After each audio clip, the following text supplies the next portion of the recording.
भटक रहे हो कहाँ आक़िबत गिरी के लिए, अली का नाम ही काफ़ी है रहबरी के लिए। हैदराबाद पाकिस्तान का वो शहर जिसका नाम हज़रत अली मौला अलैहिस्सलाम के नाम पर रखा गया है। अस्सलामुअलैकुम, आप सबको खुश आमदीद।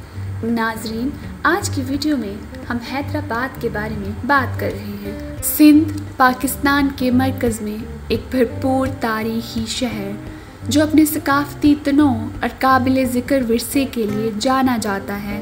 ये शहर जिसका नाम इज़्ज़त माब हज़रत अली अलैहिस्सलाम के नाम पर रखा गया है, कोई और नहीं बल्कि हैदराबाद है। सिंध का दूसरा सबसे बड़ा शहर और पाकिस्तान का 8वां बड़ा शहर हैदराबाद के लफ्ज़ी मानी है शेर शहर। हैदर जिसका मतलब है शेर और आबाद जो एक लाहका है जो कि एक बस्ती की निशानदेही करता है। शेर जंग में अली अलैहिस्सलाम की बहादुरी का हवाला देता है, इसलिए उन्हें अक्सर अली हैदर भी कहा जाता है। मीर मोमिन और शाह ईरान के दरमियान 2 खतूत का तबादला अब तक का सबसे कदीम दस्तयाब सबूत है। साबिक पेशवा वज़ीर आज़म और हैदराबाद के मोमार मीर मोमिन इस्तराबादी और शाह ईरान अब्बास सफ़ातवी के दरमियान जो खतूत का तबादला हुआ, उससे ज़ाहिर होता है कि इस शहर का नाम हज़रत अली रज़ियल्लाहु अन्हु पैगम्बर इस्लाम सल्लल्लाहु अलैहि वसल्लम के दामाद के नाम पर हैदराबाद रखा गया था। ये ख़त्तो किताबत 1591 में हैदराबाद की बुनियाद रखने से पहले की गई थी। मौर्रिख़ सलमा अहमद फ़ारूकी के मुताबिक अददी शवाहिद से साबित होता है कि इस शहर का नाम तसव्वुर से लेकर बुनियाद तक हैदर के नाम पर रखा गया था। शहर की तरतीब जिसमें 4 मीनार और 4 कामा के निशानात शामिल थे, चौथे खलीफा अली अलैहिस्सलाम के एजाज़ में रखा गया था। शाह ईरान फ़तेह अली काजर ने बाद में शहर को एक पत्थर तोहफे में दिया जिस पर मुबैना तौर पर अली अलैहिस्सलाम के कदमों के निशान थे। ये पत्थर कदमगाह मौला अली अलैहिस्सलाम में रखा गया था जो बाद में ज़ियारतगाह बन गया और आज भी कदमगाह मौला अली अलैहिस्सलाम हैदराबाद का मशहूर मुकाम है।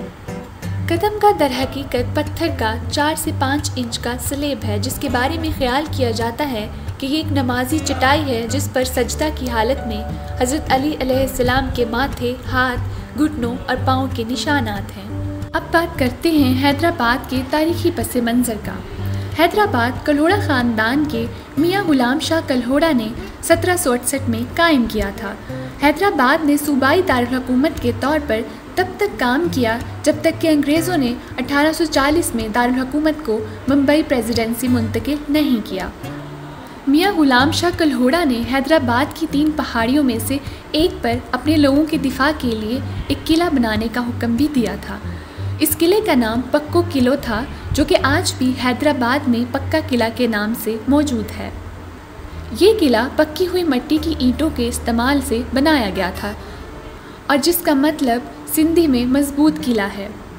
सिर्फ यही नहीं, मियाँ ग़ुलाम शाह ने सूफ़ी बुज़ुर्ग शाह मक्की के मकबरे को मजबूत करने के लिए शाह मक्की किला भी तामीर किया था जिसे आमतौर पर कच्चा किला कहा जाता है। इसके बाद मीर फ़तेह अली ख़ान तालपुर ने 1775 में हैदराबाद पर कब्ज़ा किया और अपना दारुल हुकूमत वहाँ मुंतकिल कर दिया। तालपुरों की हुक्मरानी ने हैदराबाद की हिफाजत को बरकरार रखा और शहर पूरे सिंध से नकल मकानी करने वालों को अपनी तरफ मुतवज्जा करता रहा और शहर को एक बड़े इलाकाई मरकज़ में तब्दील कर दिया गया।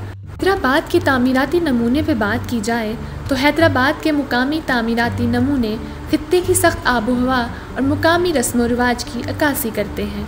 ज़्यादातर रवायती तर्ज की इमारतों की दीवारें मिट्टी की ईंटों से बनती थीं। बरतानवी नौबादियाती दौर में तामीर किए गए घरों के बाहर वसी छज्जे हुआ करते थे। हैदराबाद के सदर मोहल्ले में ऐसी मिसालें आज भी मिल सकती हैं। इमारत की बात कशी के लिए बड़ी सजावट वाली खिड़कियों को हैदराबाद के नौआबादियाती तर्ज के हिस्से के तौर पर पेश किया गया था। दागदार शीशे की खिड़कियों वाली ऊंची और कसीरुल जहती खिड़कियाँ हैदराबाद के नौबादियाती दौर के फ़न तामीर की पहचान बन गईं। दौलतमंद रहायशियों के घरों में ख़ास तौर पर शहर के भाई बहन बरादरी में खिड़कियों की मौजूदगी हैसियत की अलामत थी और मालदार हिंदुओं को पर्दे की रस्म पर अमल करने की इजाज़त देती थी। बालकनियों को बाज़ौक़ात इमारत के सामने चुस्पा किया जाता था और आमतौर पर लकड़ी और लोहे से बनी हुई होती थी।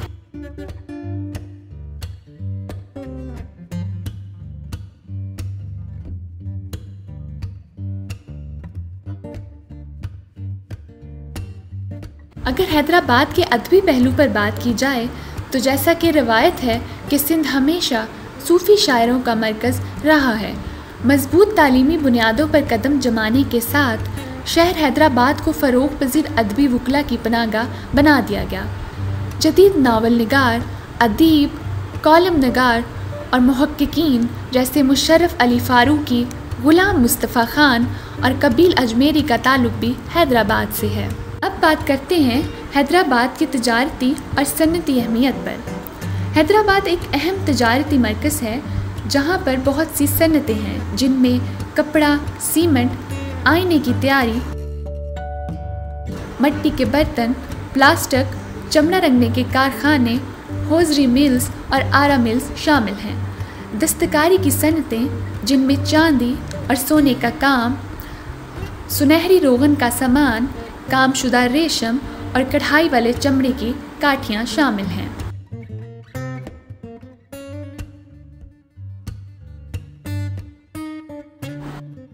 हैदराबाद चारों तरफ ज़रख़ेज़ झाड़ी वाले मैदानी इलाकों से घिरा हुआ है और इर्द गिर्द के इलाके की ज़राई पैदावार का एक बड़ा तजारती मरकज़ है, बशमूल बाजरा, चावल, गंदम, कपास और फल। जिक्र हैदराबाद का हो और कांच की चूड़ियों का जिक्र ना हो, ये तो मुमकिन ही नहीं है। हैदराबाद पाकिस्तान में तकरीबन तमाम चूड़ियाँ शीशे यानी कांच से तैयार की जाती हैं। नेज़ कांच की मुख्तलिफ परतों वाला जेवर भी यहाँ तैयार किया जाता है। चूड़ियों का जिक्र करते ही हैदराबाद के हलचल भरे बाज़ारों का ख्याल आता है। जैसे ही आप हैदराबाद के हलचल से भरे बाज़ारों में चहलकदमी करेंगे, आप रंगों, खुशबुओं और जायकों के समंदर में डूब जाएंगे। ये शहर अपने मुतहरिक बाज़ारों के लिए मशहूर है, जहाँ आप शानदार ज़ेवरात, रिवायती लिबास और लजीज स्ट्रीट फूड खरीद सकते हैं।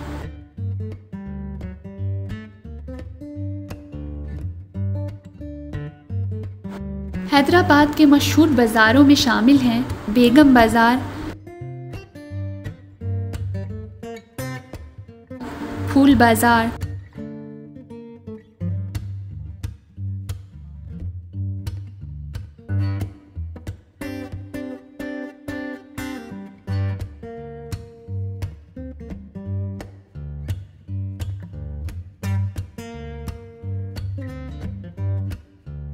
लाड बाज़ार,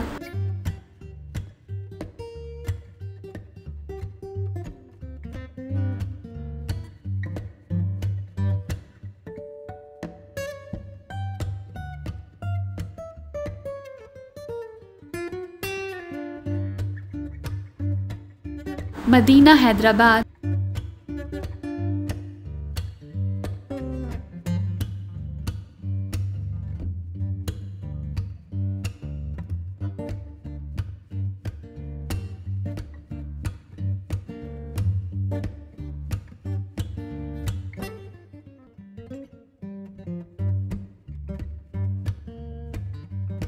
अब बात करते हैं हैदराबाद के खानों की। हैदराबाद बेहतरीन खाने का मुतरादिफ है। ये मुख्तलिफ सकाफ़तों और खानों के साथ एक शाही शहर है। अगर आप खाने के शौकीन हैं और अपने दोस्तों के साथ इस शहर का दौरा करने का इरादा रखते हैं तो इन मसालादार रवायती हैदराबादी पकवानों को खाना मत भूलिए। हैदराबादी बागरा बैंगन, हैदराबादी बिरयानी, लकमी, खट्टी दाल, हैदराबादी मुर्ग, पानी पूरी, मगज़ मसाला और खुबानी का मीठा। फिर हैदराबाद के मशहूर तारीख़ी मुकामात की बात की जाए तो उसमें पक्का किला, कच्चा किला, तालपुर मीरों के मकबरे, रानी बाग, सिंध अजायब घर, हैदराबाद कंटोनमेंट और मुखी महल वगैरह शामिल हैं। और आखिर में हम बात करते हैं हैदराबाद की आबो हवा पर। हैदराबाद एक गर्म सहराई आबो हवा के लिए मशहूर है। जैसे ही हैरत अंगेज़ शहर हैदराबाद का सूरज ग़रूब होता है, हम इसकी तारीख़, सक़ाफ़त और हज़रत अली अलैहिस्सलाम के लिए अक़ीदत के मुनफ़रिद इम्तिज़ाज से मुतासिर होने के सिवा कुछ नहीं कर सकते। यह शहर इस्लामी तारीख़ की सबसे ज़्यादा काबिल एहतराम शख्सियात में से एक की लाजवाल मिरास के सबूत के तौर पर खड़ा है। नाज़रीन, इसके साथ ही हमारी आज की वीडियो इख्तिताम पज़ीर होती है। अगर हमारी दीगर वीडियोस की तरह आपने हमारी ये वीडियो भी पसंद की है तो इसे लाइक करें और अपने दोस्तों के साथ शेयर करें और हमारे चैनल को सब्सक्राइब करें। अल्लाह हाफ़िज़।